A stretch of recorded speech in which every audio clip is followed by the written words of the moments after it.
Tayo po ay dumulog sa maikling panalangin. Aming Ama sa langit, nilululhati po namin ang iyong kabanal-banalang pangalan, Panginoon. Kayo ang Diyos na makapangyarihan sa lahat, may likha ng langit at lupa. Ang Diyos na nag-ukol na walang kapantay na pag-ibig sa amin. Kami na hindi karapat-dapat, pinaging karapat-dapat ng iyong pag-ibig, O Diyos. Salamat po, Panginoon. At sa mga sandali ito, hiningi po namin ang inyong banal na presensya ay maghari sa aming kalagitnaan. Ugnayin po ninyo ang bawat isa ayon sa pangangailangan ng inyong mga anak, O Diyos. Na mula sa inyong salita, Panginoon, ang tinig mo ang kanilang maririnig at hindi po ang tinig ng tao. Mensaheng nagmumula sa iyo lamang, Panginoon, at hindi po mensahe ng tao. At ipahintulot po ninyo ang kaganapan ng inyong pinakamabuting layunin at palatuntunan sa buhay ng bawat isa na sa kanilang pakikinig, Panginoon, tanging ang pangalan mo ang siyang maluwalhati at madakila. Sa pangalan ni Jesus na aming Panginoon at tagapagligtas. Amen. Amen. Ang ating aralin po ngayon ay magmumula po sa aklat ng Juan, John chapter 14, verses 1 to 6. Ngunit nilalayon po natin ngayon na lilihis po tayo ng kaunti sa ating aralin upang bigyan po ng puwang ang isang malungkot ngunit magkahalong kalungkutan at kagalakan patungkol po sa pagpanaw ng ating napakabuti at ating pinakamamahal na kapatid sa pananampalataya, mission partner at kamanggagawa sa kaharian ng Diyos na si Dr. Kim Hyung-Hyul na ngayon po ay nananahan na sa walang hanggang kalwalatian sa kaharian ng Diyos pagkaraan ng 29 na taon ng kanyang pagtugon sa paglilingkod na inyo pong iniatas sa Kanya. Samahan po ninyo ko na basahin po natin ang John chapter 14, verses 1 to 6. Do not let your hearts be troubled. Believe in God. Believe also in me. In my Father's house are many dwelling places. If it were not so, I would have not told you. For I go to prepare a place for you. If I go and prepare a place for you, I will come again and receive you to myself, that where I am, there you may be also. And you know the way where I am going. Thomas said to him, Lord, we do not know where you are going. How do we know the way? Jesus said to him, I am the way, I am the truth, and I am the life. No one comes to the Father but through me. Upang higit nating maunawaan po ang konteksto ng mga talata po na ating binasa, ang mga sinasabi ng Panginoong Hesus dito, ay kinakailangan pong balikan natin pansamantala ang mga nauna nang ipinahayag niya sa kanyang mga alagad na naging kadahilanan ng kanilang kalituhan at kalituhan, kalungkutan, discouragement. Sama-sama na po doon. Halimbawa po, in John chapter 7, verses 33 to 34, sabi po ng Panginoon doon, For a little while longer I am with you. Then I go to him who sent me. You will seek me, and you will not find me. And where I am, you cannot come. Sa John chapter 8, verse 21, sinabi niya, I go away and you will seek me and will die in your sin. Where I am going, you cannot come. Grabe po yung mga sinasabi niya rito, para naghahabilin. John chapter 12, verse 8, For you always have the poor with you, but you do not always have me. Sa verse 35, sabi niya, So Jesus said to them, For a little while longer, the light is among you. Walk while you have the light. Believe in the light so that you may become sons of light. Dito po sa parting ito ay talagang parang naghahabilin siya ng isang magaganap na pangyayari sa kanilang buhay na hindi nila inaasahan. O di kaya naman ay magiging kadahilanan ng matinding kalungkutan at katatakutan sa kanilang buhay. Kaya ang kanyang habilin, habang kayo ay nasa liwanag, ang sinasabi niya liwanag dito, ay siya mismo. Maniwala kayo, manampalataya kayo sa liwanag. Ibig po sabihin ay mamuhay sa kanyang katuruan, ipamuhay si Kristo upang sa ganun sila ay maging anak ng liwanag. At sa lahat ng mga negatibo na kanyang mga pinahayag dito, at marahil sa pag-aabang sa inaasahan nila na mga hirap, pasakit, pagdurusa at mga persecutions na kanilang haharapin, na gaya ng sinabi ng Panginoon na bago siya lumisan, sinabi pa niya in advance sa John 16:33, "These things I have spoken to you, so that in me you may have peace. In the world you have tribulation, but take courage. I have overcome the world." Habilin na muli na talagang daraan sila sa mga pagdurusan. Bagamat kakambal po nito yung kanyang encouragement. May kasampung words of comfort sa gitna ng mga pagdurusan ng dadaanan. At sa lahat ng kanyang mga sinabing ito sa kanila, dito po sa ating aralin ngayon ay may mga comforting words na kanyang mga sinabi para sa kanyang mga anak. Unang-una sa verse 1, sabi niya, "Do not let your hearts be troubled." Huwag kayong mabalisa. Believe in God, believe also in me. Hindi basta believe yung binabagit niya rito, kundi maniwala, manampalataya sa Diyos at sa Kanya.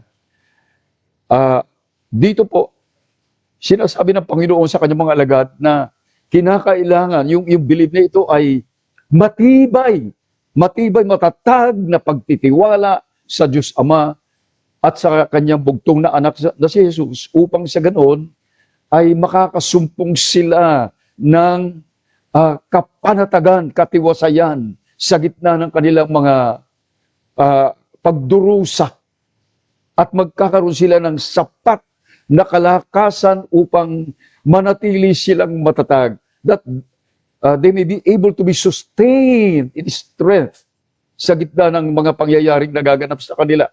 Yung mga daraanan nila, mga pagsubok, mga hirap sa buhay na darating. Nung sinasabi ng Panginoon ito ay tila baga hindi pag-aanong maunawaan ng kanyang mga alagad ang kanyang mga sinasabi. Hindi marami siyang sinasabi na hindi lubos ang kanilang pang-unawa hanggang sa araw na siya ay tumungo sa krus, pamatay sa krus, na sinundan ng kanyang muling pagkabuhay, at pagkatapos ang kanyang pag-akyat sa langit. 40 araw na nanatili siya rito sa lupa nung siya ay nabuhay na muli, at pagkatapos ay umakyat sa langit, at yung mga kanyang mga alagad ay naiwan dito sa lupa upang ipakalat ang mensahe ng kaligtasan. Ngunit ang resulta nito ay pagdurusa at persecution sa kanila mula sa malupit na makasalanang sanlibutan. Ito yung kanilang sinabi. Marahil kaya po ganun ang mga sinasabi ng Panginoon dito. At kung susundan natin itong mga pangyari ito, gayon din sa ating kapanahunan ngayon, sa lahat ng mga totoong mananampalataya kay Kristo sa panahon na ito, hindi po nila labos o hindi pa natin lubos na unawa ang mga hirap at pasakit at pagdurusa na maaari nating harapin. Kasi po, tayo po ay narito pa sa tila baga komportableng pamumuhay sa daigdig na ito. Tayo po ay hindi maiwasan na tayo po ay na-influensyahan ng material na sanlibutan ito. kaya hindi natin lubos na unawa yung mga darating na pagdurusa. I just don't think that we can anticipate with all our hearts, how to face all the hardships and all the testings that we are about to experience in the future. Yun po yung isang bagay na masasabi kong totoo. Dahil po, pag tinignan po natin ang buhay ng mga Kristiyano ngayon, relax po tayo. Ang mga mananampalataya ngayon ay masakit masabihin, nakikipaglaro sa makasalanang sanlibutan. So we do not really realize the pain and all the sorrows that are about to come in the future. In the near future, malapit na po na mangyayari po yung mga bagay na ito na ating pong binabanggit dito. At isipin po natin, yung mga matatapat na mananampalataya, sa ngayon pa lang ay maari pong nakakaranas na ng patikim, na hirap at pasakit sa buhay. Dahil ang kanilang pamumuhay ay sumasalungat sa agos ng mundong ito, ng material na sanlibutan ito, at kaparaanan ng kalakaran na sanlibutan. At inaasahan po na ang mga totoong mananampalataya at tagasunod ni Kristo ay magdurusan talaga. Dadaan sa mga pag-uusig. At ito, ang pag-uusig na ito ay lalala ng lalala ng lalala. Kung kayo po ay, I just don't know kung ano po ang ating pinapakinggan at binabasa po sa Facebook, ngunit kahit po sa Amerika ay marami na po pangyayari, 2 pastor na po ang pinatay. Na ang kadahilanan ng lahat ay dahil sila ay nangangaral kay Kristo, dahil kanilang pinapahayag ang katotohanan ng pananampalataya kay Kristo Jesus. Sa mga nakaraang panahon, marami na po nangyari ganoon. At sa iba't ibang bansa, ay marami na po ganito mga pangyayari ang talaga nangyayari. At dito po ay wala pang ganoon. Sa Pilipinas, simple. Dahil gaya na sinasabi ko, marami pong Kristiyano ang nakikibagay. Para bang sumasayaw sa tugtugin ng sanlibutan. Ito po yung problema. Kaya hindi nila gagap, hindi nila unawa, hindi nila nakikita ang mga darating na pagdurusa. At yun po yung mahirap pong isipin sa atin ngayon dahil tayo ay nananahan pa rin dito sa makasalanang sanlibutan. Kung kaya ngayon pa lamang, yung sinabi ko, marami na po ang mga mananampalataya, tapat na mananampalataya, at namumuhay sa kalooban ng Diyos. At ang tanging desire at ang tanging naisin ay maluwalhati ang pangalan ng Diyos sa kanilang mga buhay, nakakaranas na po a certain degree of suffering and persecution. Kanino bang gagaling ito? Sa mga tao ng sanlibutan at maging sa mga nag-aakalang sila ay banal. At yun po ang problema. Hindi lamang po yung mga lantaran na kontra sa Panginoon, kundi maging sa mga tao nag-aakalang sila po ay mabuti. At yun po ang isang masaklap na katotohanan sapagkat ang mga taong ito, kahit na ano po sabihin nila, sila ay kabilang sa sanlibutang ito at hindi sila tigalangit. At sa ganitong kalalagayan na ating pong kinalalagyan, yung pong exhortation ng Panginoon dito ay isa ring strong command, matibay, malakas na kautusan. Sabi niya, do not let your hearts be troubled. Believe in God. Believe also in me. Na dito po ang ibig po sabihin ng Panginoon dito ay yung makatotohanan, paniniwala, makatotohanan, pananampalataya na siya ang hari ng mga hari, Panginoon ng mga Panginoon, ang Diyos na makapangyarihan sa lahat na lumikha ng langit at lupa, buong sansinukob, at ang buong sansinukob ay nasa kanyang mga kamay. At ang sinabi niya, all authority has been given to me in heaven and on earth. Kaya hawak niya lahat ng kapangyarihan. Siya yung Diyos na ating pinananampalatayaan. Siya yung Diyos na ating pinangahawakan. At ang sinasabi niya, yung makatotohanang pananampalataya sa Kanya. At siya yung matibay na pundasyon na hindi kailanman matitinag ng kahit na anong pangyayari sa daigdig na ito na sapat na dahilan upang manatiling matatag ang ating pananampalataya sa Kanya. Kaya po natin ipinagdidiinan dito sapagkat mabuhay po, shaky. Baka yung mga ibang Tagalog hindi po maintindihan mabuhay. Shaky ang pananampalataya ng marami. Dahil pag-aakala lamang.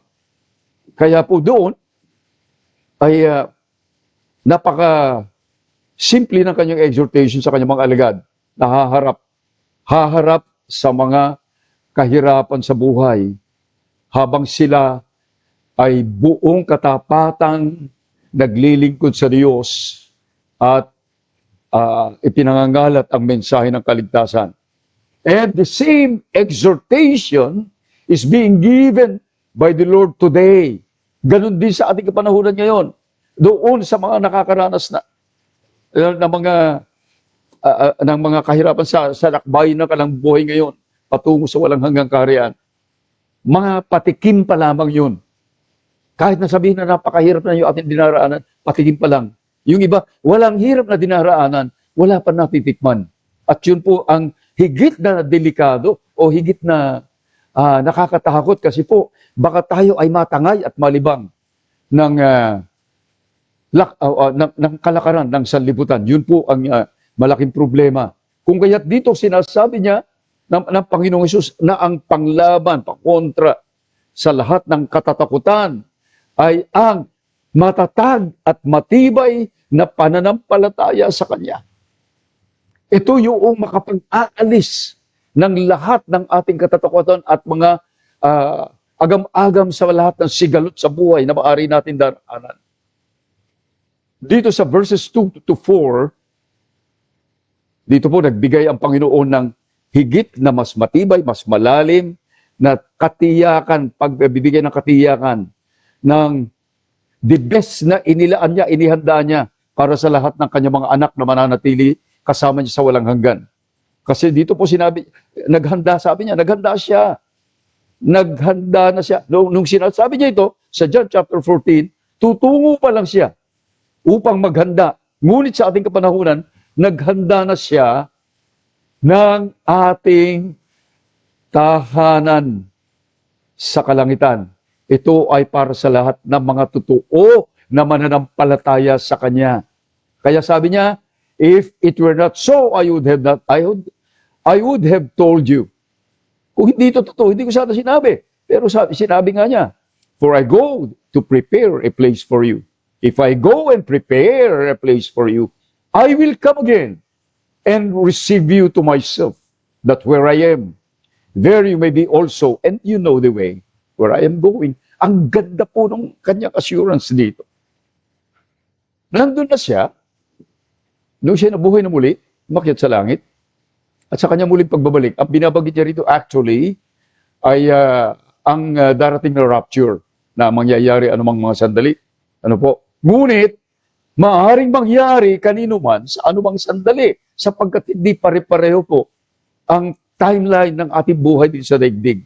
Ang lahat ay nasa kamay lamang ng Panginoon. Siya lamang ang nakakaalam kung kailan at kung ano dapat sa bawat isa sa atin. At dito parang bang sinasabi ng Panginoon sa kanyang mga alagad na walang kadahilanan upang kayo ay panghinaan ng loob. Walang kadahilanan para ma-discourage. Kahit na ano pang hirap at pasakit na daraanan sa daigdig na ito. Dahil may katiyakan ang kanya sinasabi. At kahit na mismong buhay pa natin ang maging kadahilanan na lahat, walang dapat ikatakot sapagkat merong katiyakan ang ating patutunguhan sa walang hanggang kaharian. Kaya maging ang kamatayan ay hindi dapat nakatatakutan. Hindi po dapat katakutan ng kamatayan. Kahit na yung po mga alagad ng Panginoon, sinabi niya ito kahit na sila iiwanan niya. Kaya niya sinabi ito kasi natatakot sila eh. Kahit iiwanan sila, hindi sila dapat makatakot. Kasi matakot, sabi niya, tutungo ako sa Ama upang maghanda ng tahanan ninyo, matitirhan nyo doon sa kaharian ng aking masalangit. Kahit maging sa atin po, hindi katatakutan ang kamatayan. At ito po yung napakahirap na i-overcome. Hindi po ibig sabihin nito ay tayo po ay magiging padalos-dalos sa buhay sapagkat hindi po kaparaanan ng Diyos yun. At upang maunawaan natin ito sa kasalukuyang konteksto sa ating kapanahunan ngayon, tayo pong lahat ay pinapaalalahanan, tayo mga nandito sa lupa, sa pansamantala na nanirahan dito sa lupa, na kabilang sa kaharian ng Diyos. Tayo po ay pinapaalalahanan na ang buhay dito sa daigdig ay paghahanda lamang para sa walang hanggang kalwalatian. Nakakalungkot po na napakarami pong tao, hayaan na natin yung mga tigalupa talaga, ngunit maging sa mga mananampalatay, nakakalungkot po na para po bang sila namumuhay dito na mananatili sila rito sa walang hanggan. Hindi, pansamantala lamang po. Ang buhay natin dito ay paghahanda para sa eternal glory. Kaya po yung mga pagsubok, hirap, pasakit, pagdurusa, ay katotohanan sa pansamantalang buhay na ito sapagkat tayo po, ang daigdig na ito ay pansamantala na nasa ilalim na kapangyarihan ng masama ni Diablo. Kaya kung kaya't ang mga anak ng Diyos, ang target ng mga manggagawa sa kadiliban at ang kanilang naisin, ang kanilang ginagawa ay wasakin ang buhay ng mga mananampalataya. Bawat aspeto ng buhay ay sisirain nila kung kinakailangan pati ang ating pisikal na katawan ay sisirain ng mga manggagawa sa kadiliban. Iyon lamang ang kanilang ginagawa rito. Gayon pa man, pag inisip po natin, marami nag-iisip na gano'n na bakit pinapahintulutan ng Diyos ang ganito mangyayari? Hindi, pinapahintulutan ng Diyos ang mga hirap at pasakit, ang mga pagdurusa sa buhay ng mga matuwid na mananampalataya bilang bahagi ng purification process, pagpapabanal sa buhay ng mga nakalaan para sa kaharian ng Diyos. 1 Peter chapter 1, verses 6 to 7. Sabi po, in this you greatly rejoice, and though now for a little while, if necessary, you have been distressed by various trials, so that the proof of your faith, being more precious than gold, which is perishable, even though tested by fire, may be found to result in praise and glory and honor at the revelation of Jesus Christ. Kaya po sa likod ng mga pagdurusa ng isang totoong Kristiyano, mayroong magandang balita na magdadala ng kaginhawaan ng kalooban at kagalakan. Alam mo niya, sa gitna ng pagdurusa, there is comfort and great joy. Kaya iyan pangako, ayun na sinasabi ng Peter. Romans 8, verses 18 to 25. At ito po yung promise ng Panginoon yung kanyang sinabi dito, makibasa po natin yun. For I consider that the sufferings of this present time are not worthy to be compared with the glory that is to be revealed to us. For the anxious longing of the creation waits eagerly for the revealing of the sons of God. For the creation was subjected to futility, not willingly, but because of him who subjected it, in hope that the creation itself also will be set free from the slavery to corruption into the freedom of the glory of the children of God. For we know that the whole creation groans and suffered the pain of childbirth together until now. And not only this, but also we ourselves, having the first fruit of the Spirit, even we ourselves groan within ourselves, waiting eagerly for our adoption as sons, the redemption of the body. For in hope we have been saved by hope, but hope that is sin is not hope. For who hopes for what has already ceased? But if we hope for what we do not see, with perseverance we wait eagerly for it. Kuya, hindi natin ito madama kung wala po tayong pagdurusan na daraanan. Sa totoo lamang po. Ngunit doon sa mga dumadaan na po, ang kanilang inaasam-asam ay yung naghihintay na kalwalhatian. Kasi nandun yung final. And that will be forever and ever. At yun po ang nais kong ipaliwanag ngayon. Na kaya po natin na-flash kanina ang larawan po ni Dr. Kim Hyung-hyul, ang ating pinakamamahal na kapatid sa Panginoon, kamanggagawa sa kaharian ng Diyos, na ngayon ay nasa kanyang kaharian na nag-i-enjoy na siya ng kalwalatian sa piling ng Panginoon. Nararanasan na niya ngayon yung walang kapantay na kalwalatian.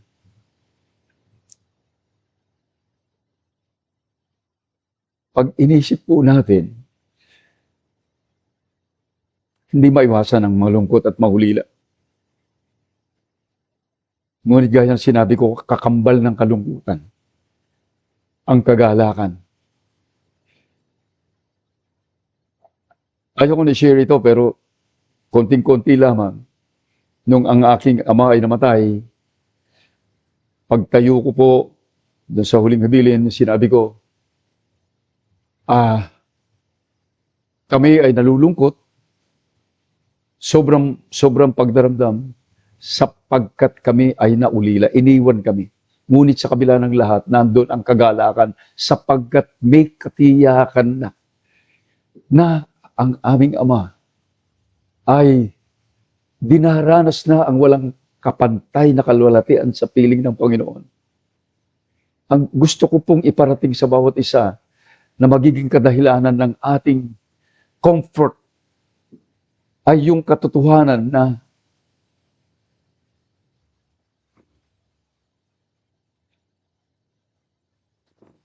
si Reverend Kim po ay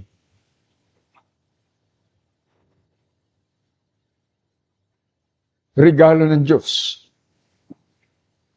sa mga Pilipino na naninirahan dito sa Japan. Siya ang naging instrumento ng Diyos upang magkaroon ng katuparan ang kanyang palatuntunan na nagsimula sa walang hanggan upang abutin ang mga napawalay na kanyang mga tupa sa pumpon ng mga Pilipinong naninirahan sa bansang ito. Alam ba ninyo yun? Siya naging instrumento upang magkaroon ng kaganapan ito.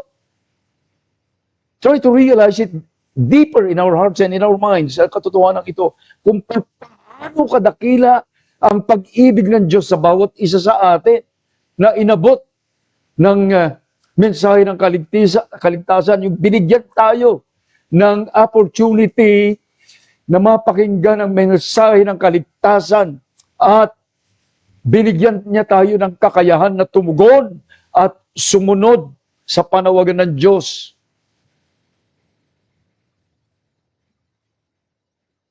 Yung kanyang panawagan na abutin ang lahat ng kanyang mga anak na naninirahan sa bansang ito. At tayo tumugon hindi dahil sa gusto natin. Tayo tumugon sapagkat ito ang kapangyarihan ng pag-ibig ng Diyos na ipinadama niya sa atin. Gayon din, si Reverend Kim ay tumugon sa panawagan ng Diyos upang isakatuparan ang kanyang palatuntunan sa madilim na sambayanang ito. Sa mga po na hindi nakakilala sa Panginoon Jesus, sa kanyang mga kababayan na napawalay din sa Diyos. Ngunit ang kakaiba sa lahat ay yung kanyang espesyal na puso sa mga Pilipino. Siya ang ating bayani. Sa totoo lang po, tumugon ang Diyos sa kanyang panalangin. Sa kanyang pasanin sa mga Pilipino, nakita niya rito nung siya dumating, ayon sa kanya, 2 taong singkad na nanalangin siya na magpadala ang Diyos ng kanyang mensahero na misyonero dito sa bansang ito. Yun ang sinabi niyo sa akin sa unang pagkakataon na kami po ay nagkita. At ang sabi niya, ikaw na yung tugon ng Diyos sa aking panalangin. Hindi po ako tumugon agad. Inabot pa ng 2 taon bago po ako tumugon. At tumugon din ako hindi dahil sa gusto ko, kundi dahil hindi ko maaring suwayin ang panawagan, ang utos ng Diyos sa pagtungo rito. I cannot resist the call of God because He is God. Yun ang dahilan kung bakit ako narito. Ngunit gaya na sinasabi ko, yung special love ni Reverend Kim sa ating mga Pilipino ay hindi natin maaring makalimutan na dapat yung pasanin niya sa mga Pilipino ay dapat manatili sa ating mga puso habang tayo nabubuhay. Yung alaala ng kanyang pagmamahal sa atin na nananatili sa ating mga puso ay mawawalan naman ng silbi. Mawawalan ng saysay kung hindi natin papahalagahan higit sa lahat ang pag-ibig ng Diyos, ang kanyang kahabagan at ang kanyang biyaya. Higit sa kahit na anong yaman sa daigdig na ito at maging higit pa sa ating sariling buhay. Alam ba niyo yun? Walang silbi ang buhay dito. Tayo rin po ay mapapawalay sa pag-ibig ng Diyos. Walang katuturan. At mawawalan din ang katuturan, panalangin ni Pastor Kim. Ngunit hindi po mangyayari yon sa mga tunay na mga anak ng Diyos sapagkat sila'y mananatili na magiging matatag hanggang huli. Kaya po, yung ating buhay dito ay para na lamang sa layunin ng Diyos para sa atin. Na ang ating buhay dito ay maging kadahilanan ng kanyang kaluwalhatian at karangalan. Ngunit, mapaparangalan lamang, maluluwalhati lamang ang Panginoon kung tayo ay mananatiling matatag sa ating lakbaying espiritual hanggang sa huling sandali. Kahit ano pa ang suungin natin sa buhay na ito, kahit na ano pa ang daanan natin, kahit sino pa ang sisira nito, hindi matitinag ang tunay na anak ng Diyos. And that is the power of the love of God. At pag ito ay nabali, ibig sabihin lamang po, hindi totoo na tayo ay kanyang anak. Sa verses 5 and 6, sabi ng Panginoon na alam ng kanyang mga alagad kung saan ang kanyang patutunguhan. Ngunit doon sa sinabi po ni Tomas, ay para bang ito rin yung nasa isip ng 11 mga alagad niya na doon, na sila ay panahon na yun litong-lito. At sa kanilang kalituhan, inisip nila, hindi nila maisip kung saan patungo ang Panginoon. Kaya tinanong pa niya, hindi namin alam kung saan ka patungo, saan nga ba ang daan. At ito rin yung spiritual condition ng lahat ng mga nagsasabing, o karamihan sa mga nagsasabing, kilala nila ang Panginoong Hesus. Marami nagsasabing kilala ng Panginoong Hesus, ngunit confused, hindi na uunawaan kung sila nga ay makakapasok sa kaharian ng Diyos o hindi. Marami po ang ganon. Hindi ko sinasabi na tayo po yun, ngunit tayo po nakakaalam sa ating sarili. Yun ang dahilan kung bakit maraming mga nagsasabing kilala ang Panginoon, ngunit ginagawa nila ang kaparaanan sa kanilang sariling sistema, sariling kaparaanan, umaasa sa kanilang sariling kalakasan at kakayahan upang makatungo sa langit. At ang mga tao na nagsasabing naniniwala sa Panginoong Hesus, na dumidepende lamang sila sa kanilang ginagawa o di kaya sa kanilang relihiyon, ito po yung mga lito.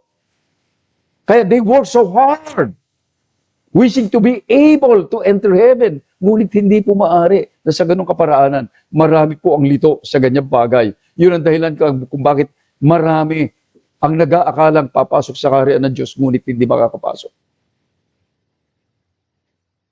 Alam ba niyo, maaari din na ang isang tao, nagsasabing pananampalataya ay involved sa lahat ng mga religious activities. Maaaring ganun po. Sa pag-aakala na sila makakapasok sa kaharian balang araw without realizing that they have lost their chance because they are too busy in the kingdom but not with the king. Maraming beses po ito kasabihan na busy in the kingdom but not with the king. Gawa ka ng gawa ng mga bagay, ngunit wala kang personal na relasyon. Wala kang personal na love relationship at pakikipag-ugnayan sa Panginoong Hesus. Yun po yung nakakatakot.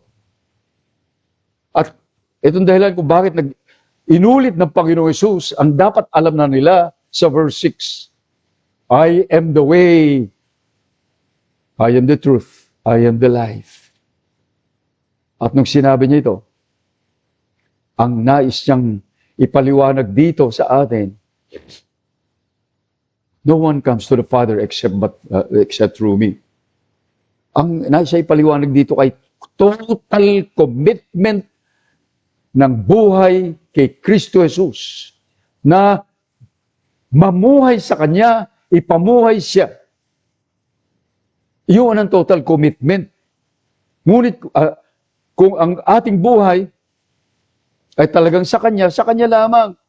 At kung totoong sa Kanya ang ating buhay, gugugulin natin ang buhay nating ito hanggang sa huling sandali sa pamamagitan ng malalim na love relationship sa Kanya na ang tanging hangarin ay mamuhay para sa layunin at palatuntunan niya sa atin at sa bawat bahagi ng ating buhay, ang Kanyang pangalan ay napaparangalan.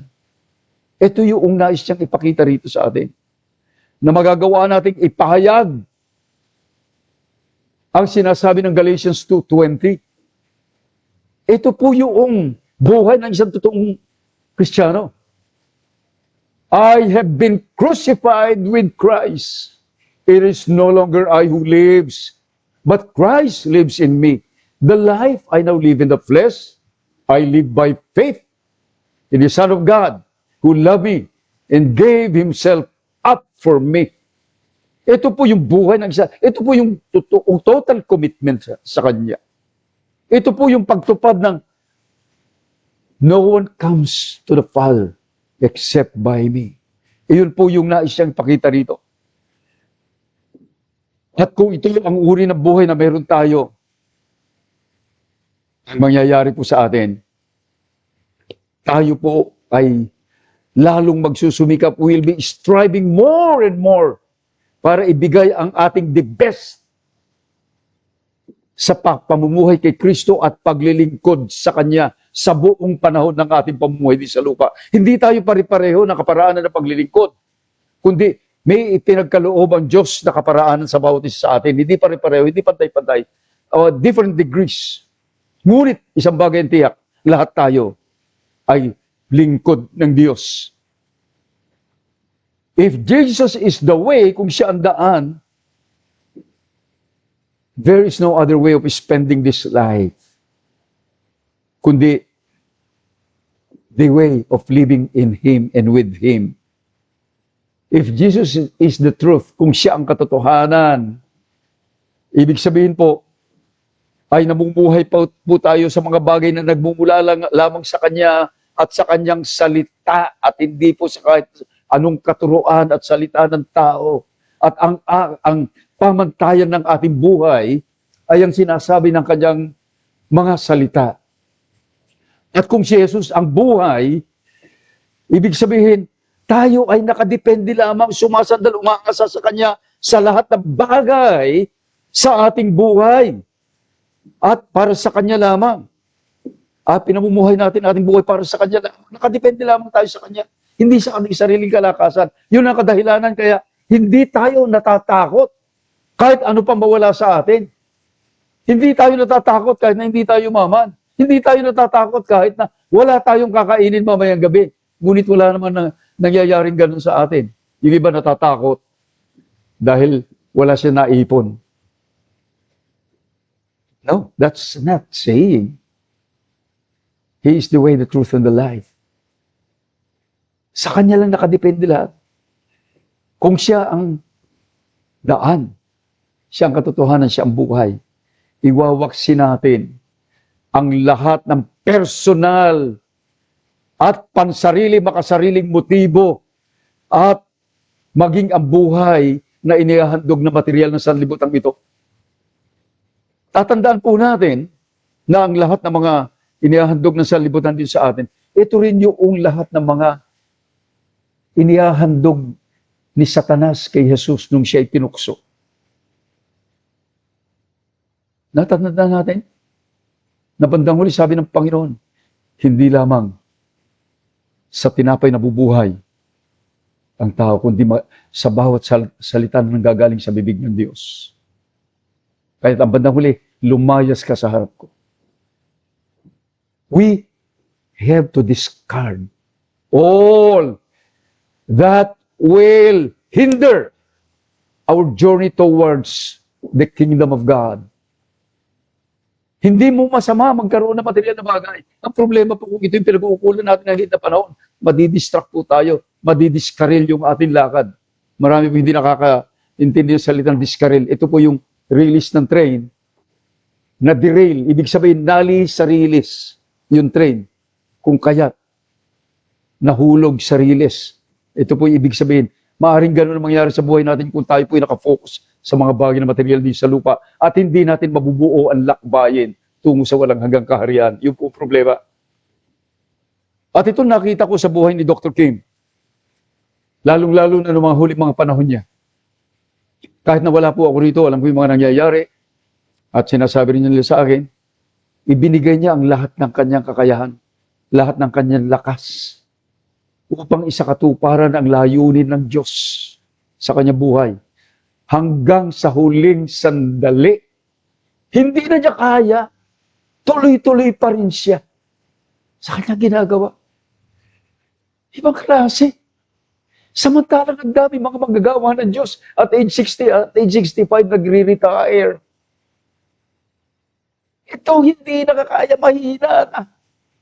Nagpapatuloy pa hanggang sa huling sandali. Grabe.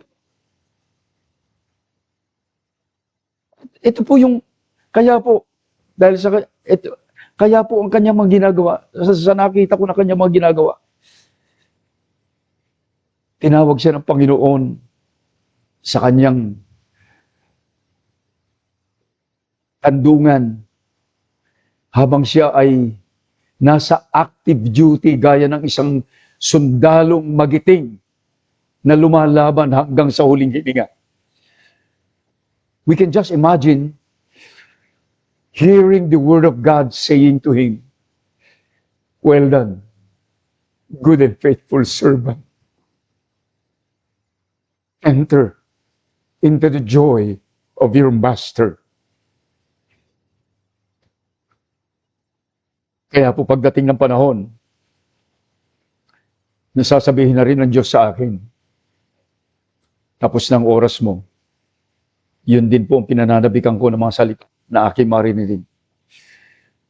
Kung kaya't mula pa sa simula ng aking lakbaying espiritual, sinabi ko na rin po yun, na sa aking panawagan, paglilingkuran ko ang Diyos hanggang sa aking huling hininga, hanggang sa makakaya ko. Yun po yung commitment ko from the very beginning. Kayo po, how about you? Hindi po ito para sa mga pastor lamang, para sa misyonero lamang. Ito po ay para sa lahat ng mga totoong anak ng Diyos. Will you be serving God, even glorifying His name up to the last moment of your life? Yun yung totoo na tigalangit. Kaya hindi lamang pa, ito po'y para sa ating lahat. At pag nangyari po yun, wala po nakakaalam kasi. Bakit kinakailangan i-challenge ko po ito? Wala nakakaalam kung kailan ang hangganan ng ating buhay. Hindi po tayo pare-pareho. May nauuna na bata. May nahuhuling bata. May nauunang matanda. May nahuhuling matanda. Wala nakakaalam. Diyos lang nakakaalam. Kaya't ang paghahanda ay every moment of our life. Sa lahat ng ating ginagawa, napaparangalan ba Diyos? Kung tatawagin ka ng Panginoon, mamayang gabi o bukas makalawa, handa ka ba na humarap sa Kanya? Alam mo ba kung saan ka patungo?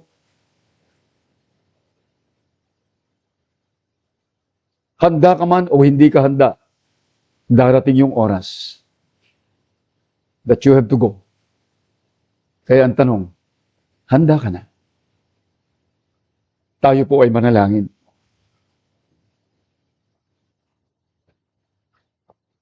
Aming Ama, luwalhatiin ka, aming Diyos na banal.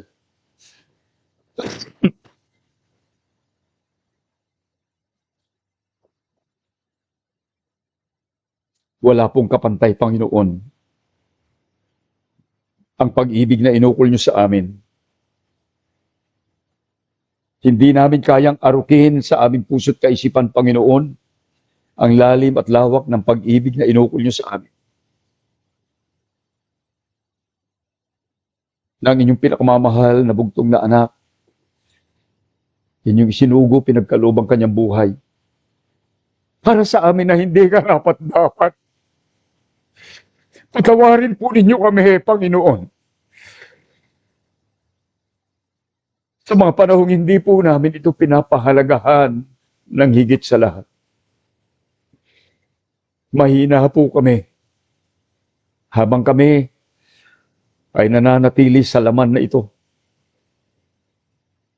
Kung kaya hinihingi po namin, Panginoon, na patuloy na dumaloy ang kasaganaan ng iyong biyaya sa aming mga buhay sa bawat araw. Na kami po ay hindi lilihis ng landas.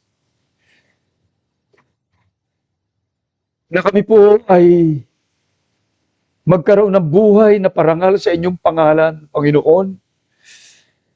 Magsilbi po na paalaala sa amin ang buhay ni Reverend Kim. Hanggang sa huling sandali, nananatili siyang tapat na naglilingkod sa iyo. Salamat po. Salamat po, Panginoon. Bigyan po ninyo ng kakayahan ng bawat isa na manatiling matibay sa landas na aming tinatahak patungo sa iyong kaharian, na kami po ay hindi matitinag ng kahit na ano po na mga hadlang at gawain ng kasamaan at maging ang mga tukso ng material na sanlibutan, Panginoon, kundi titigil lamang kami kay Kristo na naghandog ng kanyang buhay at dugo para sa amin. Maalalahanan po ninyo kami sa tuwi-tuwi na. Pagharian po ninyo ang buhay ng bawat isa sa amin. Salamat po, Ama. Muli po sa inyong mga kamay, inihahabilin po namin ang bawat isa. Mula po sa mga sandaling ito, sasamahan po ninyo ang bawat anak mo, Panginoon, sa kanilang lakbayin. Patuloy silang papaalalahanan, gagabayan, tatanglawan ang landas sa kanilang tinatahak. Na manatili po ang bawat isa sa matuwid na landas tungo sa iyong kaharian. Ilayo po kami sa lahat po ng panganib at kapahamakan at karamdaman. Tulungan po ninyo kami, bigyan ng kalakasan sa mga panahon ng tukso ng sanlibutan at tukso ng laman. At ipahintulot po ninyo sa bawat sandali, O Diyos, ng aming buhay, maparangalan ang iyong pangalan. Salamat po. Sa inyo lamang ang lahat ng papuri, pagsambat, pagluwalhati. Ito po ang aming panalangin sa makapangyarihang pangalan ni Kristo Jesus, na namumuhay at naghahari sa piling mo sa pagkikipisan ng Espiritu, isang Diyos magpakasawalang hanggan. Amen. Amen. God bless you.